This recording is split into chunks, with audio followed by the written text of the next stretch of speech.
I want winners. I want people that want to win. You play to win the game. You don't play to just play it. You got to put your money where your mouth is, Pete. It's not gambling advice.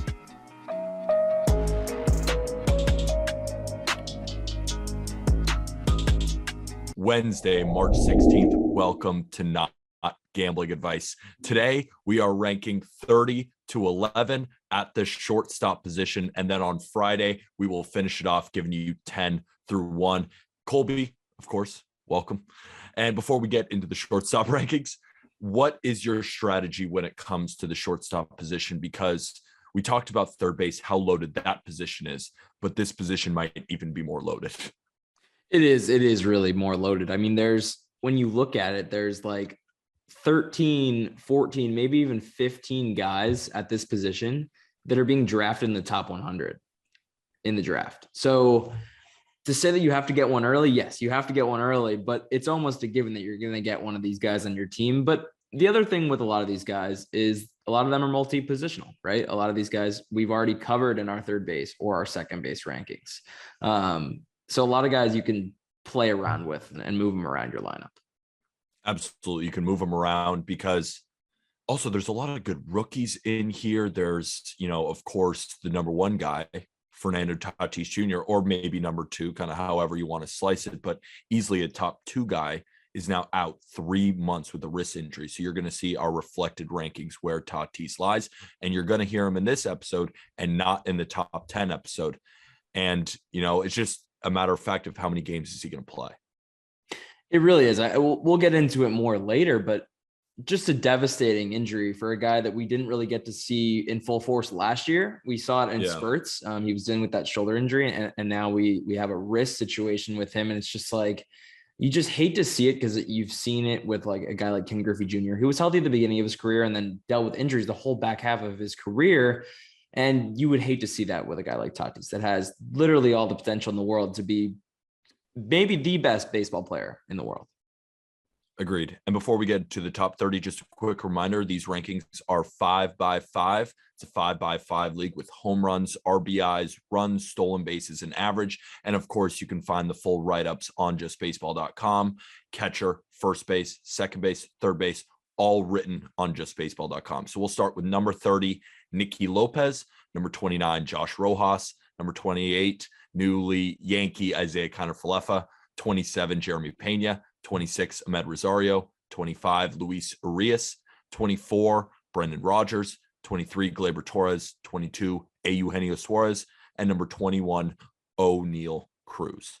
So the guy I just named, the Pittsburgh Pirate, is one of the most exciting young prospects in baseball, all the way down to Nicky Lopez, who's one of the best gloves in the entire sport, but probably won't give you much fantasy-wise. When you look at 21 to 30, who are some guys that you think could vault into the top 20? There's three guys here that are, vault into the top 20. There's a couple here for sure. Jeremy Pena, the two rookies, Jeremy Pena and O'Neal Cruz, who you just mentioned. But starting off with Jeremy Pena, we have him at 27. He's the Astros, next heir to the throne at shortstop. If Correa does not re-sign with the Astros, which has been gaining steam over the last few days. So I do wonder if Correa goes back, Pena is going to be blocked. But getting into Pena is the guy that hit 287, 10 bombs, and a 311 ISO in 30 AAA games last year. He was hurt for most of the year. But if you've ever seen a picture of him right now, listeners, look up a picture of Jeremy Pena. The dude is shredded beyond belief. He looks like Giancarlo Stanton. He's just absolutely shredded with an 8-pack. But if Correa does not block him, Peter, I think he could be a very, very valuable contributor, a guy that, is going to hit 20 plus bombs, maybe even 25. And the Astros lineup is very good. He's not going to hit 9th in that lineup. He's probably going to hit 6 because he is that good. I don't know about 6 just because that Astros lineup is so freaking loaded. I mean, Kyle Tucker was hitting 7th last year. That just goes to show, like, Carlos Correa was hitting 6th. So I think he's going to hit 8th probably in this lineup, probably Martin Maldonado hitting ninth. He has potential to hit higher, but yes. He does have the potential. That's what you're talking about, because with Jeremy Pena, he was always glove first. The glove was always really strong. I mean, he's been given 65, 70 grades on the glove. Going from Correa, who just won the platinum, to Jeremy Pena is not that big of a drop off.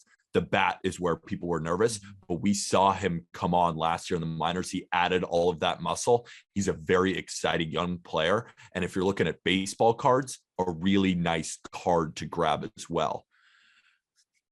My only thing is with Carlos Correa about where he's going to sign is apparently Boris. So Boris switched agencies, so he's telling Carlos Correa basically, we should sign a 1-year deal, maybe a 2-year deal, and then maybe explore free agency in the next couple of years, which is such a Scott Boras thing to do.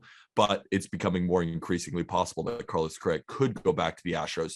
Still would be shocked, because saying that Carlos Correa is going to sign a 1-year deal sounds completely blasphemous, but it's on the table. I mean, to me, it seems more like he would sign something like Castellanos did, where it's like or JD Martinez, like it's a 3-year deal or a 4-year deal, but it has different opt-outs after year 2, after year 4, and whatnot.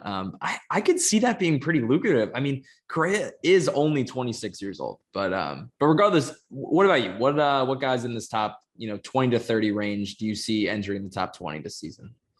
We've talked about Brendan Rodgers on this show before. I still think he's got that kind of potential. I mean, the Rockies are most likely not going to sign Trevor Story, but they've been connected to Chris Bryant. So now I'm kind of the page of, I'm not counting them out of anything. I don't know what they're doing. I do not know what Colorado's doing. I don't follow their same logic, but they don't follow mine.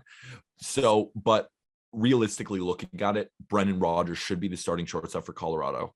We know how hitters perform in Colorado, and he's been their top guy now for a while. I'm buying into the Brendan Rodgers hype, especially if he can get 500 to 600 plate appearances. I think he could easily vault into the 20. So I have one more guy that I think will vault into potentially the top 10, which is O'Neal Cruz, who hit 12 bombs and 18 stolen bases in Double-A last year with a 292 average. And this is a guy that hits the ball 120 miles an hour plus. Like only Giancarlo Stanton at the big league level hits the ball 120 plus. There's other guys, Judge, Ohtani, that hit close to 120. They're in the 118, 119 range. But he's in that range. Like he will be the second highest hard hit, like exit velocity when he comes into the league, which is crazy. He's a 6'7" shortstop. My only worry is the injuries, because we've never seen this before. But also, this is not a guy who's dealt with injuries really in the minors. Yeah. It's just the idea of a 6'7" shortstop playing 162 is hard to fathom. But Judge is 6'7". Right fielder, much less demanding position. It's fair, very fair. And Judge has had his injury problems. Very fair.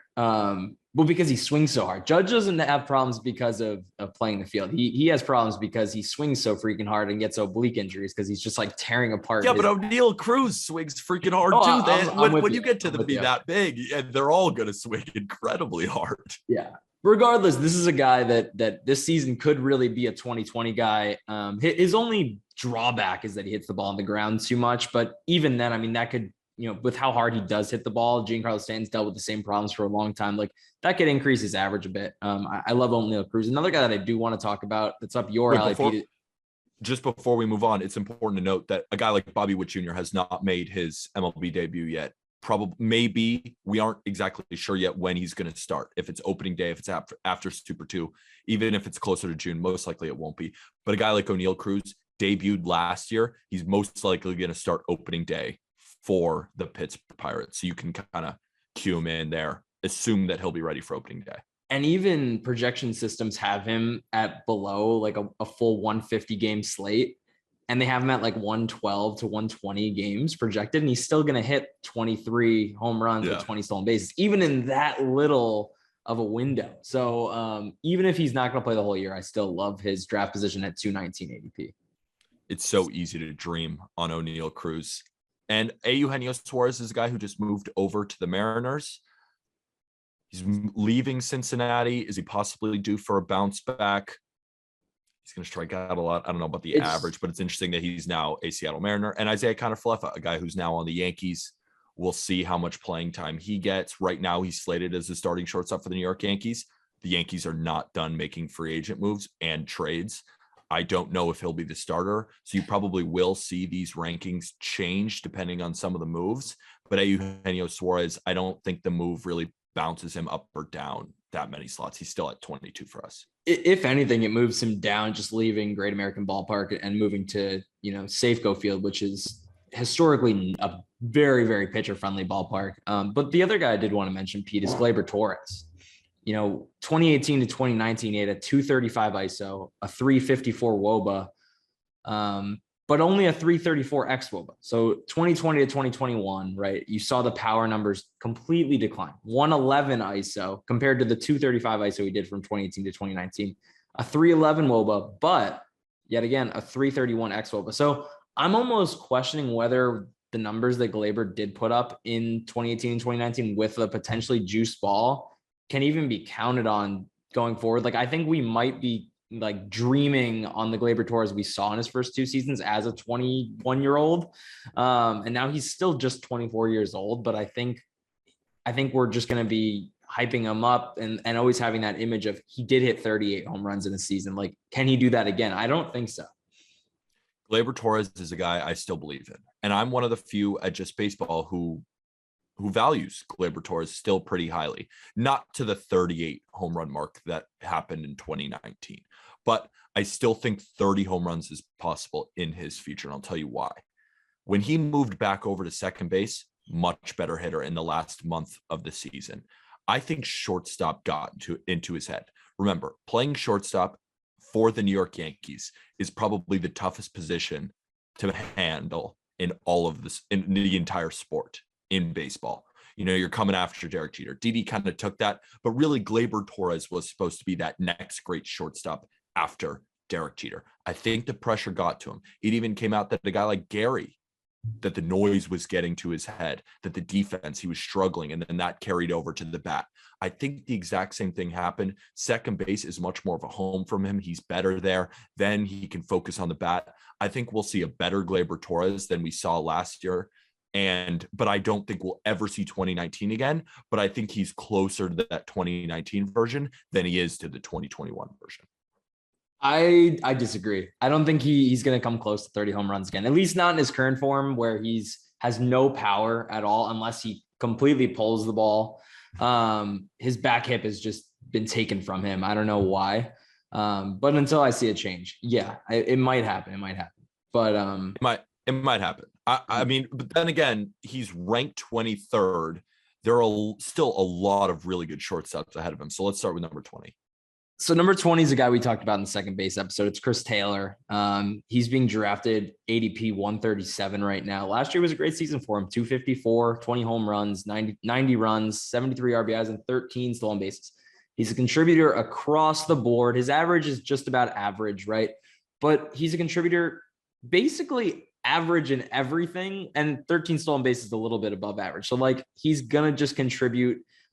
He's a guy that if you kind of went a little risky in a few picks in the top 10, you get Chris Taylor in like the 10th round, and you can just count on Chris Taylor to produce for you. I was talking about it in our other episodes. Chris Taylor is a guy I always like to target just because of his positional versatility, and he's a really safe pick. I know what he's going to get. He's going to fill up all 5 categories. So moving on to number 19, Dansby Swanson of the Atlanta Braves. Dansby Swanson has been hitting since his early days at Vanderbilt, and he just never really stopped hitting. He's a really solid fantasy option because he does a little bit of everything. The only place he might hurt you is the batting average department.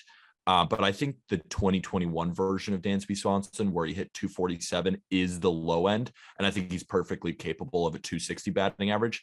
And he's got 25 to 30 home run pop. He hit 27 last year. And he has the ability to drive in 85 and score 85 in a loaded Braves offense that just added Matt Olson. And he stole 9 stolen bases in 2021. And in 2019, he stole 10. 2018, he stole 10. He can easily steal you 10 again. He's a safe play, and at his current ADP of 121, I really like that spot for him. He's getting drafted around some guys that, are a little bit hit or miss. And I think Dansby Swanson is one of the safest options at shortstop in the back end of the top 20.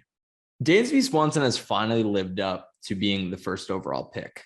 I think I'm think so, pretty too. confident in saying that he might not be the best player from that draft class, but they weren't wrong for picking him, or it was the Diamondbacks, but they were not wrong for picking him number one. He's really turned into such a fine player. And I agree, Pete. I think 25 home runs is kind of the number for him.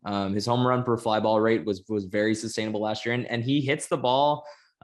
His hard hit rate's above average. He's very, very solid across the board. He's not, I don't know if 85 runs and RBIs is gonna happen, just because at the end of last year he was hitting in like the 7 hole in that lineup. So that might be a little aggressive, but yeah, if he moves, He had up over to the 5 85. hole, He had 85 last year.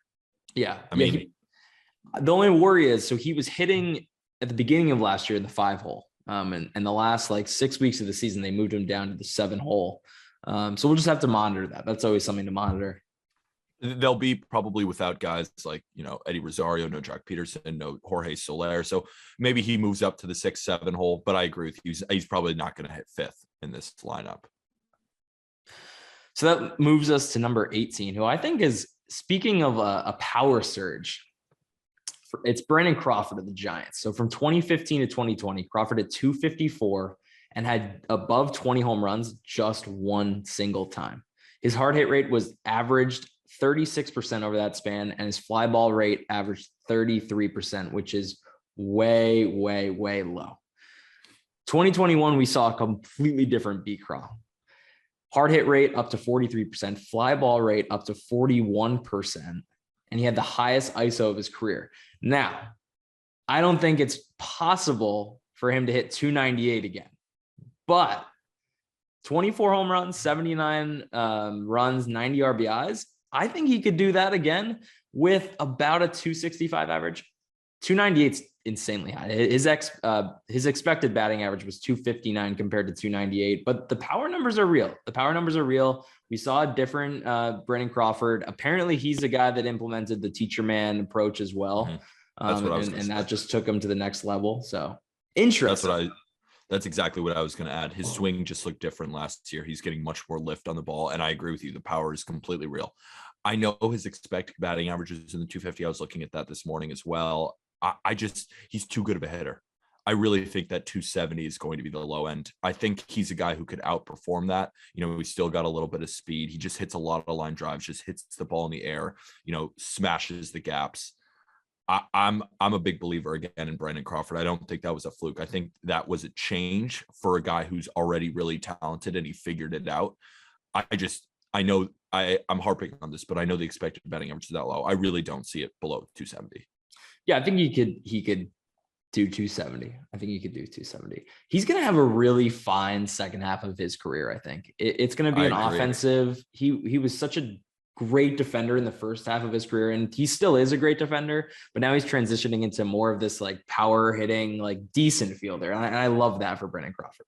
I love that for Brandon Crawford. Number 17 is a guy we've spoken about, I think, on every single episode. It seems it's Jake Cronenworth. We know about the Cron Zone. Last year, he hit 266 with 21 bombs, 94 runs, 71 RBIs. He qualifies at first base, second base, shortstop, just a really good option to have on your team. And he's getting taken right next to Dansby Swanson. I would take Jake Cronenworth over Dansby Swanson, and that reflects in our rankings.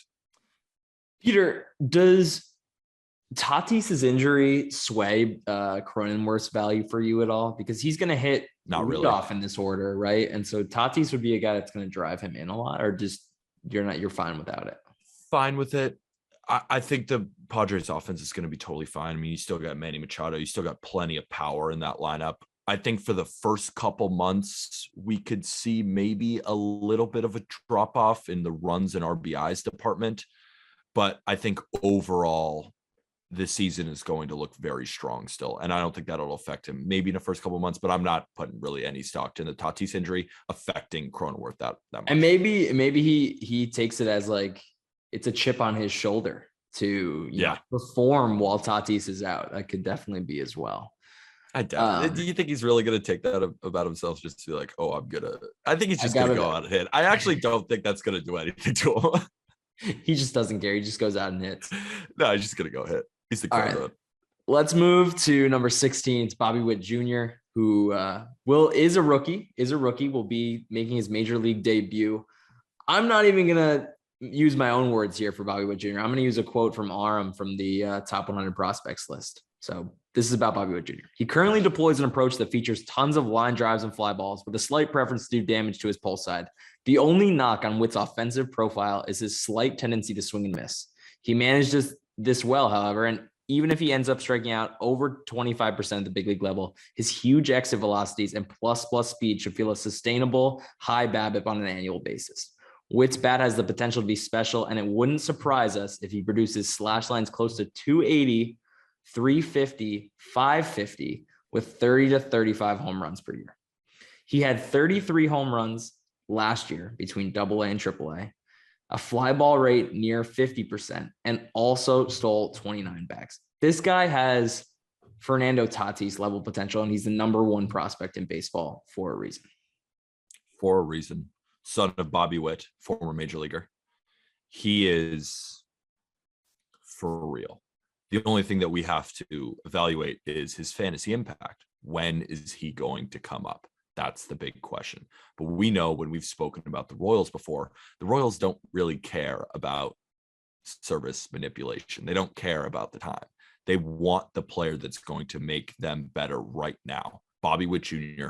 does that. He's also going to play a little bit of third base because I know they're going to bring him up, and Nicky Lopez is most likely still going to play a lot of shortstop, so he's probably going to qualify at third base as well.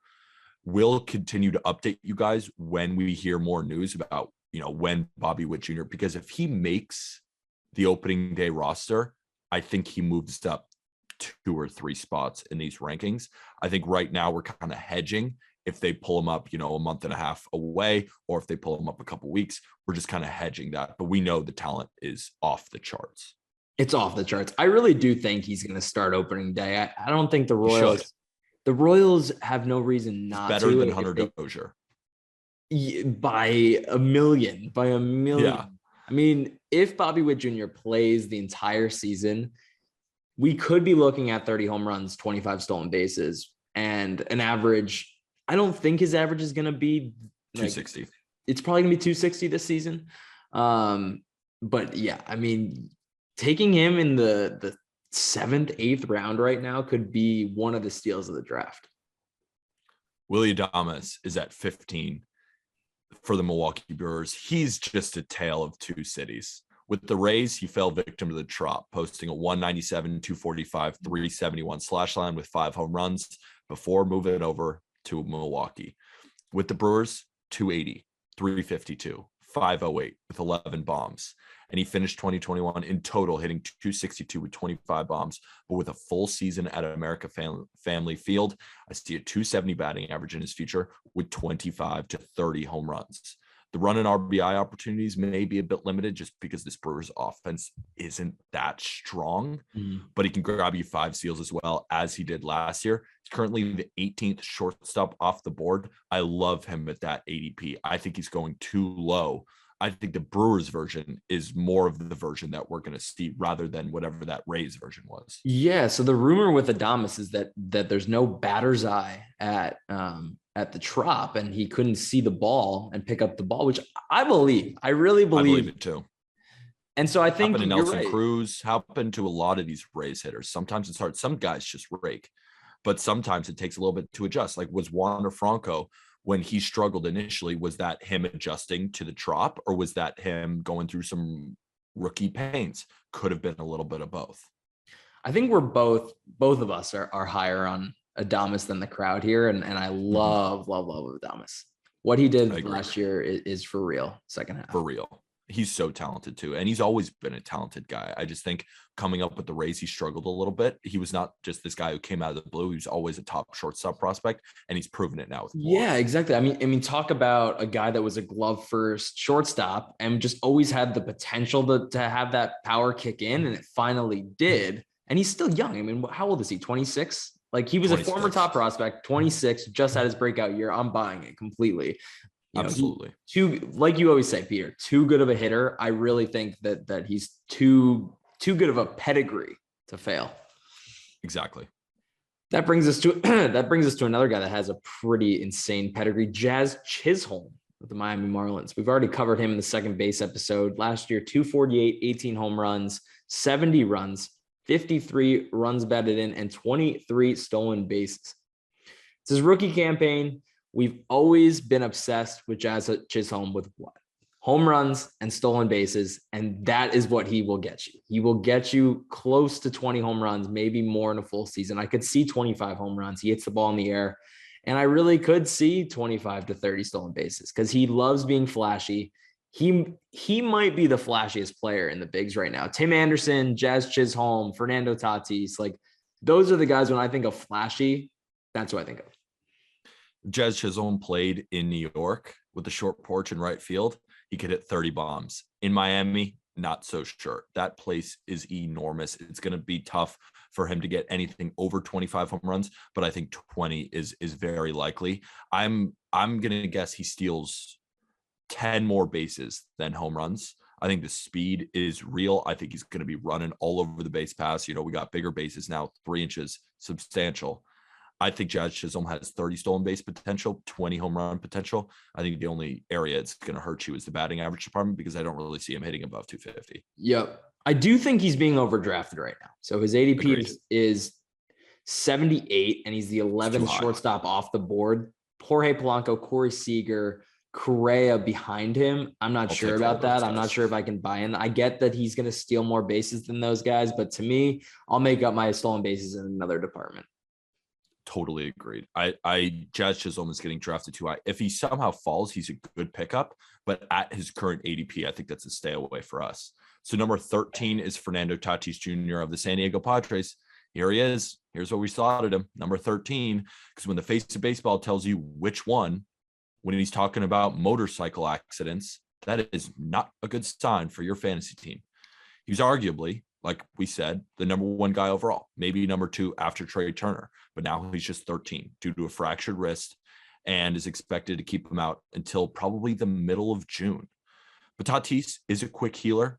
I mean, we heard about the shoulder thing and he was able to kind of play through it, but I don't think you should expect more than 100, 110 games. And most projection systems have him at 80. I do think mid-June is probable. I think he'll miss about 50 games total during the season, maybe 55, maybe 60. It sucks for baseball for him to be injured right now, and I just wish he'd hop off the motorcycle. I'm not a guy who's ever going to tell you how to live your life, but selfishly, as a fantasy baseball player, as a general fan of the game, as a huge fan of Fernando Tatis Jr., a guy who called him the MVP candidate, a guy who, you know, I stood on my neck and I said I would take him number 1 overall in fantasy. That is right now biting me in the ass with Fernando Tatis Jr. I'm really worried, Peter, because the shoulder injury is one thing, but wrist injuries are a different beast when it comes to hitting. Like we saw Alex Bregman struggle through a wrist injury and not put up the power numbers that he usually does. Here's another good example. Austin Nola is a guy that did have 25 home run pop at one time, but what was he dealing with last year? And a wrist injury. He had no power. And so you bring up a good point. Tatis is young. He's a quick healer, but how long before that does catch up to him, right? And like, I don't think it's going to, I think now is not the time where it's going to catch up to him. I think he's still really young. I believe that he's the quick healer. I don't think remember, 22 years old. I mean, he's going to be fine.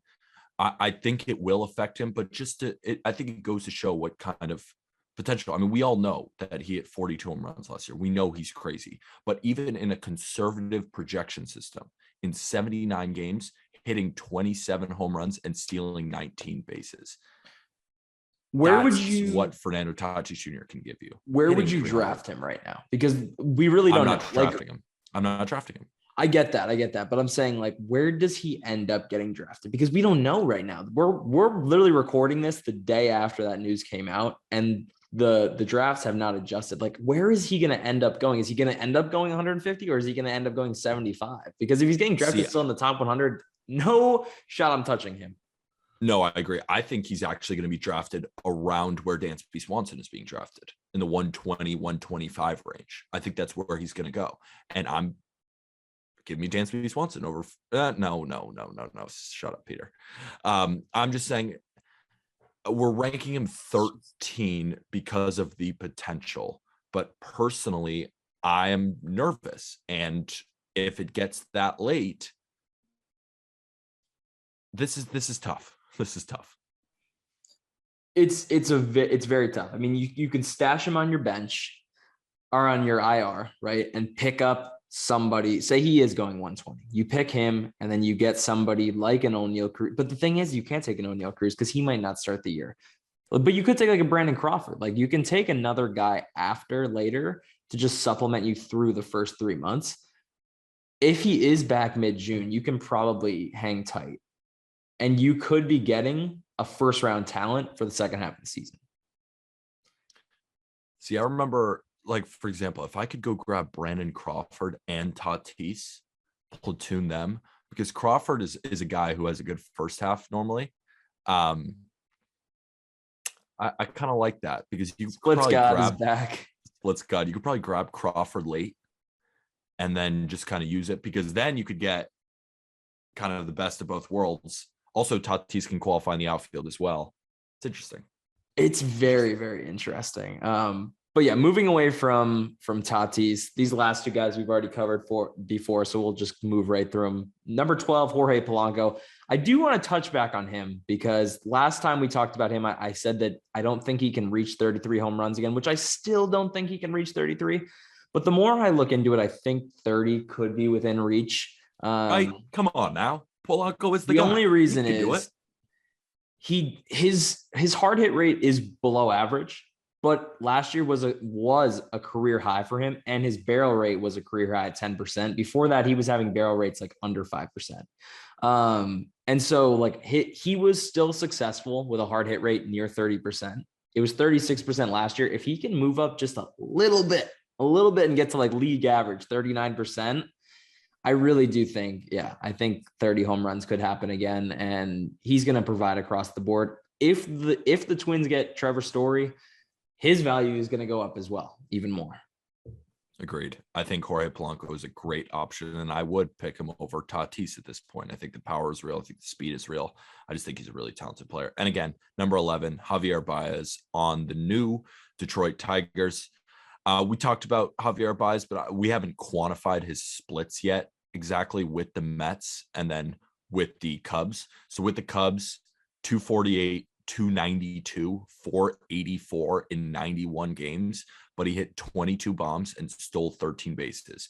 And the reason why I'm reading that is I think that's at the absolute low end of Javier Baez. Over 162 game span, if he looks like what he looked like on the Cubs, 240 to 250 batting average with still 30 to 35 bombs and still 20 stolen bases, but the batting average might kill you. Then with the Mets, in around 47 games, he hit 299, 371, 515 with 9 homers and 5 steals. That's on the high end. He could be a guy who hits between 280, 290, possibly even 300 with 30 to 35 bombs at 100 runs driven in and 20 plus steals. But now, what does he look like at Comerica? Remember, this is a stadium that Miguel Cabrera came over and even had to adjust. Nick Castellanos did not see this same offensive firepower in Comerica. It's hard to hit there. It's one of the hardest ballparks to hit in. What should we expect from Javier Baez? I think 260 with 30 bombs, 20 steals, and between 80 to 90 RBIs, 80 to 90 runs, and a fringe top 10 shortstop option. Agreed. I think it's crazy that Javi Baez is being taken just 15 spots ahead of Jazz Chisholm. Because when I look at Jazz Chisholm, like we're saying, like 25 home runs is the peak for him with 20 to 25 stolen bases. Javier Baez is going to clear 30 home runs, I think, even in Comerica. He hits no doubters. So to me, it's a no-brainer to pick Javi Baez like over a guy like Chisholm. If that's like in your brain, because I think they're similar, but Javi Baez, the upside is just insanely higher. He's in the upper quarter of hard hit rate. You know, he's in the 98th percentile of max exit velocity. You're right. It won't affect him that much because he just hits the ball so hard and he gets good elevation on the ball as well. But he did kind of have he had a slightly high ground ball rate last year, 46%. That is kind of high. I wish it was closer to the 40 range. If anything, though, that could help. He hits the ball so hard. That really could help batting average. That could help Javi Baez, with the higher average. Because when he does hit the ball in the air, it's going to be crushed anyway. That like it almost doesn't. Yeah, it's a good point. Yeah. So who out of this, as we wrap this top 10, who do you think could jump into the top 10? And then we'll go, who do we think could fall out of it? Bobby Witt Jr. could easily hop into this top 10. And I believe that this time next year, he'll be getting drafted in the top 10. I think you have to bake into Bobby Witt Jr.'s season right now is just that every rookie kind of goes through growing pains. Even Wander Franco went through growing pains for, 3-4 weeks. But after he gets through those growing pains, he has the potential to deliver top 10 shortstop value. I really like Brandon Crawford. I think Brandon Crawford could make a jump into the top 10. Last year he was a top 10 fantasy shortstop option.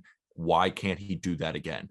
I think the only thing that could hurt you again is the batting average department. Maybe, I don't know if he's going to hit 300, but he could do it again. He could hit 280, 290. I don't think that's out of the realm of possibility. This is a really good guy, really good hitter who learned the teacher man swing, really good athlete, really smart, cerebral player.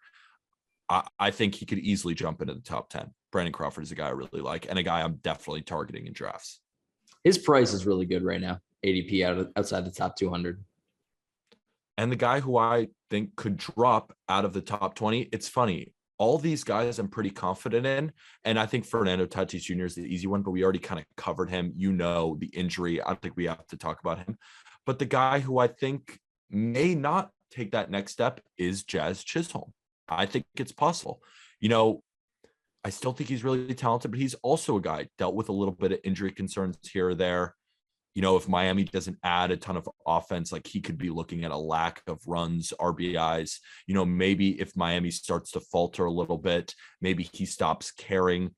You know what I'm talking about? Maybe he just stops caring. Maybe he starts selling out for power. Maybe he hits 220. Like that realistically could happen. Maybe he stops stealing bases so he doesn't get injured. These are all stealing bases. hypotheticals. Get out of here, Peter.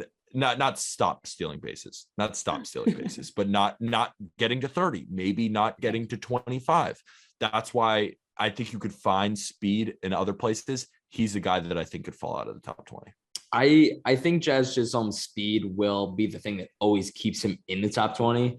A guy that I think could drop out of the top 20 is Jake Cronenworth, who we have at 17 right now. Last year, he didn't put up the greatest season. And obviously, I think we're both buying that was a down year for him. 266 with 21 bombs, still 94 runs, but only 4 stolen bases. He's not going to deliver much in the speed realm for you. And hard hit rate was down for him last year. If he sees a resurgence in the hard hit rate this year, I think he could actually deliver greater than his ADP right now in his ranking.